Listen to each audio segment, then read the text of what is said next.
এই মেয়েটা যেখানে চাকরি করে সেখানে তার বস তাকে অনেক বকাঝকা করে এবং এই মেয়েটা মন খারাপ করে তার বাসায় যেতে থাকে। তখন এই ছেলেটা এই মেয়েকে বাধা দেয়, বলে যে তুমি কোথায় যাচ্ছ মন খারাপ করে। পরে মেয়েটা কিছু বলে না এবং বলে যে তুমি আমাকে ভালোবাসো। পরে ছেলেটা বলে যে হ্যাঁ, সব সময় তো ভালোবাসি তোমাকে। এই মেয়েটাকে এই ছেলেটা অনেক আগে থেকে পছন্দ করে এবং ভালোবাসে। পরে এই ছেলে এই মেয়েকে জিজ্ঞাসা করে কি হয়েছে তোমার। পরে মেয়েটা তার সব ঘটনা খুলে বলে এবং এই ছেলেটা বলে যে আর কয়েকদিন কষ্ট করো, পরে তোমাকে ওই অফিস থেকে বের করে আনবো। পরে এই ছেলের কর্মচারীগুলো রাস্তায় দাঁড়িয়েছিল এবং ওই দিন রাতে তাদের 3 ডিনার ছিল এবং এই ছেলেটা বলে যে তোমরা হোটেলে যাও, আমি আসছি। পরে এই তার কর্মচারীগুলো তারা হোটেলে চলে যায়, কিন্তু এই মেয়েটাও এই ছেলেকে অনেক পছন্দ করতে। পরে এই ছেলেটা ওই মেয়েকে বলে যে তুমি যাবা না। পরে ওই মেয়েটা বলে যে হ্যাঁ পরে যাব। পরে এই মেয়েটাই ছেলেটার সাথে অনেকক্ষণ কথা বলে এবং কথা বলার পর এই মেয়েটা ছেলেকে কিস করতে যায়। যখনই এই ছেলেটাকে কিস করতে যায় তখনই এই মেয়েটা এসে এই মেয়েটার মুখে ধরে নেয় এবং বলে যে এটা রাস্তাঘাট, এখানে কিসমিস চলবে না।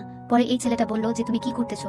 পরে এই মেয়েটা বলে যে এটা রাস্তাঘাট, এগুলি করা যাবে না। পরে এই মেয়েটা এবং ওই মেয়েটা মিলে তারা দুইজনকেই এই ছেলেটা হোটেলে নিয়ে যায়।